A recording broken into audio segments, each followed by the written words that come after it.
Welcome to Illuminati Silver. We tell you the truth about silver.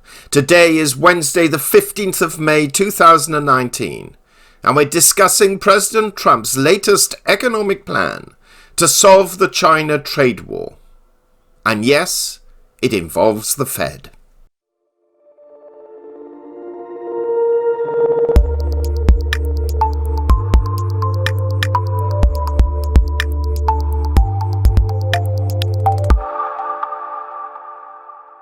It is reported today that President Trump has suggested that the Federal Reserve could support the United States in its trade battle with China. As we have reported in our previous podcasts, if you haven't heard them, we provide links in the description below, that state that last Friday, the United States increased a 10% tariff on $200 billion worth of Chinese goods to 25%, and China has retaliated by announcing that it will levy additional tariffs on $60 billion worth of US goods as from June. In a post on Twitter, Mr. Trump said China would move to stimulate its economy to deal with the fallout, and suggested that if the Fed were to, quote, match, unquote, that potential Chinese stimulus, it would be, quote, game over, unquote. He added, and this is the full text, quote, China will be pumping money into their system and probably reducing interest rates, as always, in order to make up for the business they are and will be losing. If the Federal Reserve ever did a match, it would be game over. We win. In any event, China wants a deal, unquote. Now, it's no surprise to anyone that President Trump has been highly critical of the Fed, and in particular, Jerome Powell, its chair, for raising rates last year and now today for not lowering them. His position is that to achieve above 3% GDP growth, additional economic stimulus is required.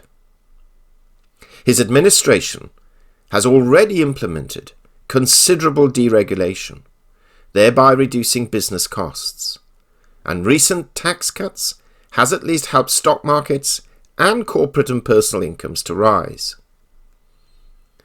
$1 trillion or more infrastructure plan, which he is pursuing, will further boost the economy, and the icing on the cake, as far as the president is concerned, will be the lowering of interest rates to encourage rapid growth and, no doubt, a roaring economy, ensuring his re-election in 2020. Now, short term, we would agree with the president in that the US economy would indeed roar with such stimuli. However, anyone who has lived more than 30 years will be aware of the price that economies eventually pay after allowing uncontrolled economic growth to go unabated. Boom and bust cycles occur under normal circumstances, and that's even without the enormous stimulus the president is suggesting. The United States Central Bank, the Fed, like it or loathe it, has been normalising monetary policy after years of keeping rates at ultra-low levels in the aftermath of the 2008 financial crisis. At the time of writing, the debt clock reveals that the US national debt is not that far short of $22.3 trillion. Any further stimulus or government spending or relaxing of credit will increase this further, and it's only a matter of time when it too will become unacceptable. Lower rates are not necessary at this stage, and the sooner the Fed lowers them, the less ammunition they have in their armory for that time in the future when they will be compelled to lower them and have an effect. This is the reason why so many Western economies have separated interest rate decision-making from their governments, as it's all too easy and has been all too common for politicians to suggest a quick fix to get them out of a short-term difficulty by lowering rates when such a decrease is not needed. It is widely accepted by economists and political veterans that long-term tariffs also do not work. Short-term, they can be used as a bargaining tool. What is required is for the US and China to continue negotiations and strike a deal that perhaps may not give each side everything they want, but at least enable both economies to advance and improve without damaging their own economic infrastructure first. Soybean farmers in the United States are suffering heavily. Industrialists are already reporting that they cannot obtain the raw materials they need quickly enough by shutting out China and looking elsewhere, as the President has suggested they do.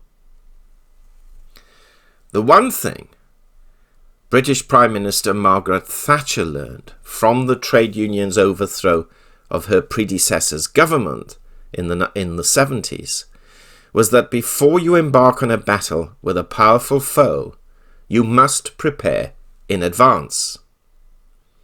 She ensured that before she took on the trade unions, and particularly Arthur Scargill, the president of the National Union of Mine Workers, back in the early 80s, that she stockpiled coal at power stations so that they had at least a year's supply or more, and that she increased the numbers of police and their salaries before she confronted the unions, who then predictably went on strike, hoping to bring the government to its knees, and failed because of her advanced preparations. This was a lesson all politicians should learn, including the President. Yes, China is abusing the system, and it has to stop. But have a plan to achieve this, and prepare in advance by giving industrialists and businesses a heads up, so that they could prepare for what may result. Not launch an attack and see where the chips then fall and deal with the aftermath.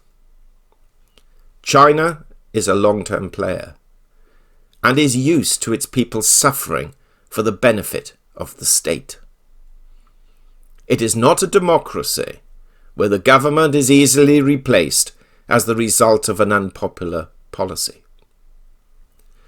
It will outlast and endure any tariffs that may be imposed, as it will see it as a price worth paying for its long-term gain.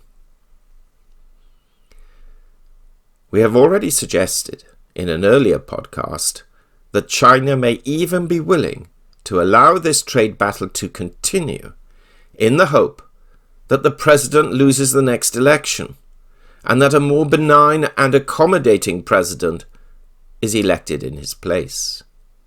A year or two of suffering is nothing to China. Having said that, it will also be open to a limited compromise, enabling it to give some ground and save face at the same time. On a positive note, President Trump has at least made some attempt not to alienate the Chinese president. He has stated, quote, "My respect and friendship with President Xi is unlimited. But as I have told him many times before, this must be a great deal for the United States, or it just doesn't make any sense. It will all happen, and much faster than people think," unquote. Let's hope he is right, and that trade can get back on course soon.